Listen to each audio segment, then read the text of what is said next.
আসসালামু আলাইকুম। তারকা টিভির আরও একটা স্পোর্টস আপডেটে আপনাকে স্বাগতম। এবার মেহেদী হাসান মিরাজ এবং মোহাম্মদ সাইফুদ্দিনকে টি-20 বিশ্বকাপ স্কোয়াডে না রাখায় রীতিমতো কেঁপেছেন বাংলাদেশের তারকা ক্রিকেটার মাশরাফি বিন মুর্তজা। তো সম্মানিত ভিউয়ার্স, বিস্তারিত জানতে পুরো ভিডিওটা না টেনে সম্পূর্ণ দেখতে থাকুন। অবশেষে ঘোষণা করা হলো বাংলাদেশের বিশ্বকাপ স্কোয়াড। চোট পাওয়া পেসার তাসকিন আহমেদকে রাখা হয়েছে বিশ্বকাপের স্কোয়াডে, এমনকি দেওয়া হয়েছে সহ অধিনায়কের দায়িত্ব।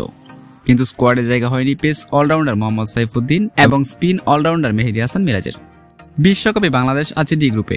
বাংলাদেশ ছাড়াও গ্রুপ অব ডেথ খ্যাত ডি গ্রুপে আছে শ্রীলঙ্কা, দক্ষিণ আফ্রিকা, নেদারল্যান্ডস ও নেপাল।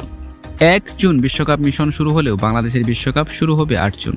ডালাসে সাবেক বিশ্ব চ্যাম্পিয়ন শ্রীলঙ্কার বিপক্ষে মাঠে নামবে টাইগাররা। 10 জুন নিউ ইয়র্কে বাংলাদেশের প্রতিপক্ষ হট ফেভারিট দক্ষিণ আফ্রিকা। এই ম্যাচ শেষে টাইগাররা পাড়ি জমাবে ওয়েস্ট ইন্ডিজে। 13 জুন কিংসটাউনে নেদারল্যান্ডসের বিপক্ষে এবং 17 জুন একই ভেন্যুতে নেপালের বিপক্ষে মাঠে নামবে বাংলাদেশ।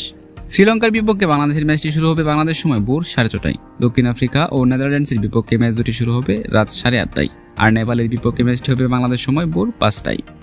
তবে এদিকে বর্তমানে বাংলাদেশের টি-20 নিয়মিত মুখ যারা আছেন সবাই মোটামুটি দলে রয়েছে, কিন্তু দলে নেই বাংলাদেশের তারকা পেস অলরাউন্ডার মোহাম্মদ সাইফুদ্দিন এবং স্পিন অলরাউন্ডার মেহেদী হাসান মিরাজ। কোনো কারণ ছাড়াই তারা দলের বাহিরে।